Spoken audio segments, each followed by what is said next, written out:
Hi friends, టిమిక్స్చర్ ఛానల్కి స్వాగతం. Video నచ్చితే లైక్ కొట్టండి. మీరేమనుకుంటున్నారో మీ అభిప్రాయాలను కామెంట్ సెక్షన్లో రాసి మాతో పంచుకుంటారని చెప్పి ఆశిస్తూ ఉన్నాం. 1947 ఆగస్టు 15 భారతదేశానికి స్వాతంత్రం వచ్చింది. మనందరికీ తెలుసు. నిన్ననే ఒక వీడియో పెట్టాం. 1947 ఆగస్టు 15నే ఎందుకు మనకు స్వాతంత్రం వచ్చింది, అంతకు ముందు ఎందుకు రాలేదు, అందుకు తర్వాత ఎందుకు రాలేదు, ఎగ్జాక్ట్గా 47లోనే ఎందుకు వచ్చింది, అది కూడా ఆగస్టు నెలలో ఎందుకు వచ్చింది, 15వ తేదీన ఎందుకు వచ్చింది, దానికి బలమైనటువంటి కారణాలున్నాయి. ఆ కారణాలు ఏమిటో, అంతకుముందు ఏం జరిగిందో మొత్తం వివరిస్తూ ఒక వీడియో పెట్టడం జరిగింది నిన్న. ఇదిగో స్క్రీన్ మీద కనిపిస్తోంది థంబ్నెయిల్. ఖచ్చితంగా ఆ వీడియో మీరు చూస్తారని చెప్పి నేను ఆశిస్తూ ఉన్నాను.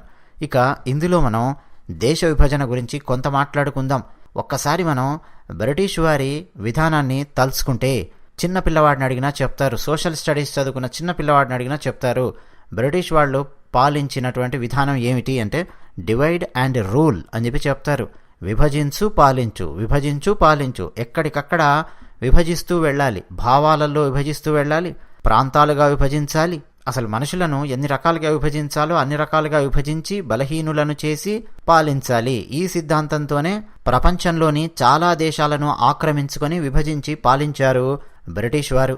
భారతదేశానికి స్వాతంత్రం రాబోతోంది అన్న ఆనందం ఒకవైపు ఉంటే, ఎన్నో సంవత్సరాల నుంచి ముస్లిం లీగ్ నాయకులు చేస్తున్నటువంటి ఆలోచన విధానము, రెండు దేశాలు ఉండాలి, భారతదేశం అని చెప్పి హిందువులకు దేశం ఉండాలి, ముస్లింలందరికీ పాకిస్తాన్ అని చెప్పి ఇంకొక దేశం ఉండాలి అనే మతపరమైన భావజాలాన్ని ముస్లిం లీగ్ ప్రవేశపెట్టింది.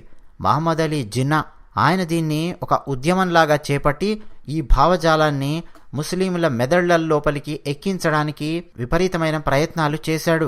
ఎక్కడెక్కడ అవకాశం దొరికితే అక్కడక్కడల్లా దాని గురించి మాట్లాడడం, పత్రికలలో రాయించడం, రకరకాల సభలు సమావేశాలు పెట్టడం, కాంగ్రెస్ వారితో జత కడుతున్నట్టు కడుతూనే, అంట కాగుతూనే మరోవైపు తన వాణి వినిపిస్తూ ఉండడం, మాకు కొత్త దేశం కావాలి, ముస్లింలకు కొత్త దేశం కావాలి అని దాన్ని ఒక ఉద్యమంలాగా తయారు చేసి ఎన్నో సంవత్సరాల నుంచి దాని గురించే మాట్లాడడం మొదలుపెట్టాడు మహమ్మద్ అలీ జిన్నా. అతన్ని నోరు మూయించి కాస్త కూర్చోబెట్టి ఉంటే, నోరు మూయించడం అంటే వాదోపవాదాలతోనే, వివరణలతోనే, లేదు ఇతనికి ఎక్కువ సీనియాల్సిన అవసరం లేదు అని చెప్పి అంటూ ఉంటారే ఇప్పుడు పొలిటికల్గా మాట్లాడుతుంటే, అలా ఎక్కువ సీన్ ఇవ్వకుండా కూర్చోబెట్టేసినా అయిపోయేది. అతన్ని మరీ నెత్తికెక్కించుకోవడము, అతను మాట్లాడేవన్నీ వింటూ కూర్చోవడము, బలమైనటువంటి కౌంటర్ ఆర్గ్యుమెంట్ అనేది ఇవ్వలేకపోవడము, ఇవన్నీ మన భారతదేశంలో ఉన్నటువంటి నాయకుల వైఫల్యాలు అని చెప్పి చెప్పక తప్పదు. మరోవైపు బ్రిటిష్ వారి దొంగ తెలివితేటలు అని చెప్పక తప్పదు. భారతదేశాన్ని రెండు ముక్కలుగా విభజించి మరీ వాళ్ళు వెళ్ళిపోయారు. మహమ్మద్ అలీ జిన్నా ఆయన భావజాలం అలా ఉంది. కానీ ఆ భావజాలానికి మన భారతదేశంలో అప్పుడున్నటువంటి పెద్ద పెద్ద నాయకులు తల వంచడం అనేది ఆశ్చర్యాన్ని కలిగించే విషయము. మాకు ఇష్టం లేదు దేశం విభజన కావడము, అయినా సరే మేము ఒప్పుకున్నాము, ఒప్పుకోవాల్సిన పరిస్థితి వచ్చింది అని ఆ తర్వాత నెహ్రూ గారు లాంటి నాయకులు చెప్పారు. కానీ కేవలం గాంధీ నెహ్రూ గారులను మాత్రమే అంటే కాదు, వాళ్లతో పాటు ఇంకా చాలామంది కాంగ్రెస్ నాయకులు ఉన్నారు, ఇంకా చాలామంది పెద్ద పెద్ద వాళ్ళు ఉన్నారు. ప్రతి ఒక్కరూ దేశ విభజన మాకు ఇష్టం లేదండి అంటారు, కానీ విభజనను ఎవరూ ఆపలేకపోయారు. అది వాస్తవము. 1940 మార్చిలో లాహోర్లో ముస్లిం లీగ్ సమావేశం జరిగింది. వార్షికోత్సవం 3 రోజుల పాటు జరిగితే మహమ్మద్ అలీ జిన్నా అక్కడ నిలబడి ఇంగ్లీషులో 2 గంటల పాటు ప్రసంగించాడు. ఆ ప్రసంగం మొత్తం అదే, ద్విజాతి సిద్ధాంతం అనే ఒక సిద్ధాంతాన్ని పట్టుకొచ్చాడు. ముస్లింలు హిందువులు వీళ్ళు ఒకరికొకరు సరిపడరు, రెండు మతాలు ఒకదానికొకటి సరిపడే మతాలు కావు, సరిపడే సమాజాలు కావు, అందువలన ముస్లింల యొక్క ఆకాంక్షలను సంతృప్తి పరచని ఏ సొల్యూషన్ అయినా సరే ముస్లింల నెత్తిమీదేసి రుద్దలేము. అందువల్ల మనకు ప్రత్యేకమైన దేశం గనక ఉంటే మనకు కావాల్సినట్టు మనం పరిపాలించుకోవచ్చు అని ఒక రిజల్యూషన్ని ప్రవేశపెట్టాడు. దాన్ని లాహోర్ రిజల్యూషన్ అని చెప్పి అంటారు. 1940 మార్చిలో జరిగింది ఇది. దాన్నే పాకిస్తాన్ రిజల్యూషన్ అని చెప్పి కూడా పిలుస్తారు. దాని ప్రకారం భారతదేశానికి ఉన్న వాయువ్య ప్రాంతము అలాగే తూర్పు ప్రాంతంలో ముస్లింల జనాభా సంఖ్యాపరంగా చూస్తే ఎక్కువగా ఉంది కాబట్టి ఆ ప్రాంతాలను స్వతంత్ర దేశాలుగా ప్రకటించాలి, ఆ విధంగా మనం పోరాడాలి అని 1940లో అత్యంత బలమైనటువంటి ఒక రిజల్యూషన్ని పాస్ చేశారు ముస్లిం లీగ్ వాళ్ళు. అంటే అంతకు క్రితం 20-30 సంవత్సరాల నుంచే దాని మీద వర్క్ చేసుకుంటూ వస్తున్నారు. ఇక భారతదేశానికి 1947లో స్వాతంత్రం వచ్చే నాటికి పాకిస్తాన్ కావాలి అని కోరుకునే ముస్లింల సంఖ్య పెరగడం మొదలయ్యింది. దాంతో అఖండ భారతదేశము 3 ముక్కలుగాను 2 దేశాలుగాను విడిపోయింది. అయితే రెండవ ప్రపంచ యుద్ధం అనేది ముస్లిం లీగ్ వాళ్లకు చాలా సహాయం చేసింది అని మహమ్మద్ అలీ జిన్నా ఆ తర్వాత స్వయంగా ఆయనే ఒప్పుకున్నాడు. ఎలా సహాయం చేసింది అంటే, రెండో ప్రపంచ యుద్ధం 1939 నుంచి 1945 మధ్యలో జరిగింది. చాలా కీలకమైనటువంటి పరిణామాలు చోటు చేసుకున్నాయి ఆ సంవత్సరాల మధ్యలో.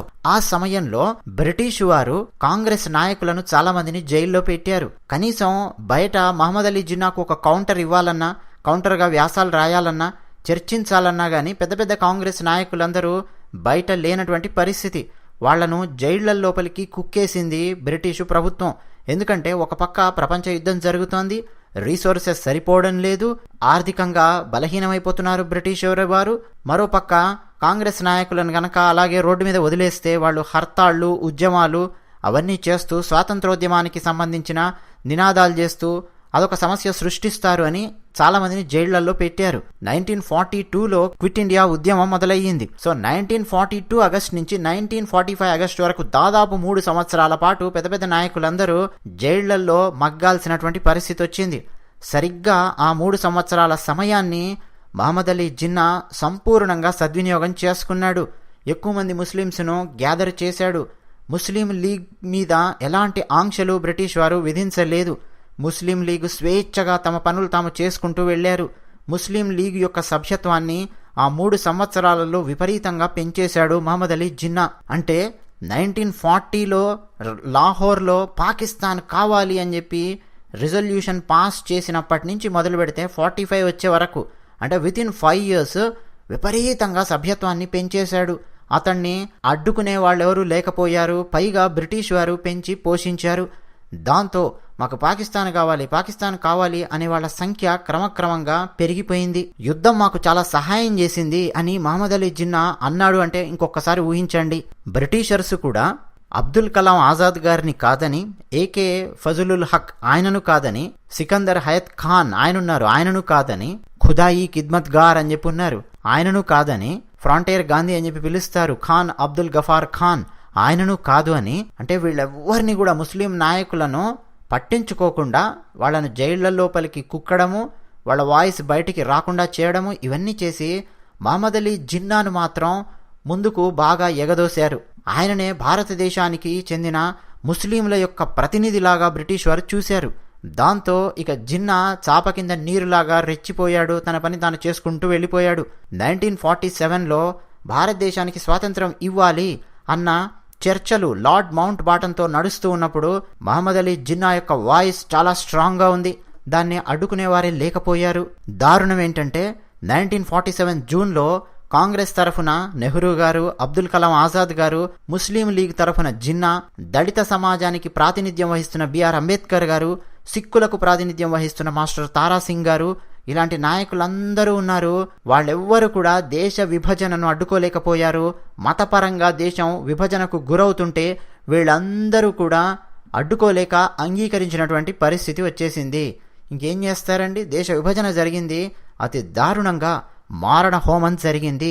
హిందువులు, సిక్కులు, ముస్లింలు ఊచకోతకు గురయ్యారు. స్త్రీల మీద మానభంగాలు, శిశువుల తలలు బద్దలు కొట్టడము, మర్మాంగాలను కోసేయడము, తలలను మొండాలను నరికిపారేసి వీధుల్లో ప్రదర్శించడము, మతపరమైనటువంటి అల్లర్లు అతి భయానకంగా జరిగాయి. దేశ విభజన జరిగితే ఆ స్థాయిలో క్రూరత్వము, ఆ స్థాయిలో హింస జరుగుతూ ఉందని ఒక్క నాయకుడు కూడా ఊహించలేకపోవడము, ఒకవేళ ఊహిస్తే దానికి తగ్గట్టు దేశ విభజనను అడ్డుకునే ప్రయత్నం చేయకపోవడము అత్యంత బాధాకరమైనటువంటి విషయమని చెప్పక తప్పదు. ఎందరెందరో లక్షలాది మంది ఇళ్లను కోల్పోయి, తమ వాళ్లను కోల్పోయి, ప్రాణాలు కోల్పోయి, కొంతమంది జీవోత్సవాలుగా మారిపోయి అతి దారుణమైన రోజులను 1947-48 చూశాయంటే దానికి కారణం ఏంటో ఒక్కసారి మీరు ఊహించుకోవచ్చు. మహమ్మద్ అలీ జిన్నా అనే వ్యక్తిని కాస్త కంట్రోల్ చేసి కూర్చోబెట్టకుండా ఆయన అలాగే వదిలేశారు. ఒక్కరు కూడా ఆయనను అడ్డుకోలేకపోయారు, ఆయన భావాలను అడ్డుకోలేకపోయారు. దాంతోపాటు బ్రిటిష్ వారు కూడా ఆయనను ఎగదోశారు. మరోపక్క కాంగ్రెస్ నాయకులలో ఎంతో సమర్థులు అని పేరు తెచ్చుకున్నటువంటి వాళ్ళు కూడా మహమ్మద్ అలీ జిన్నా వాయిస్ను కౌంటర్ ఆర్గ్యుమెంట్తో ఆపలేకపోవడం అన్నది అతి పెద్ద సమస్యగా మారిపోయింది. ఇవన్నీ జరగడంతో 1947 ఆగస్టు 15న మనకు స్వాతంత్రం వచ్చింది. కానీ అత్యంత విషాదము ఏంటంటే అఖండమైన భారతదేశము, భారత భూభాగము 3 ముక్కలైపోయింది, 2 దేశాలుగా మారిపోయింది. ఇది చరిత్ర.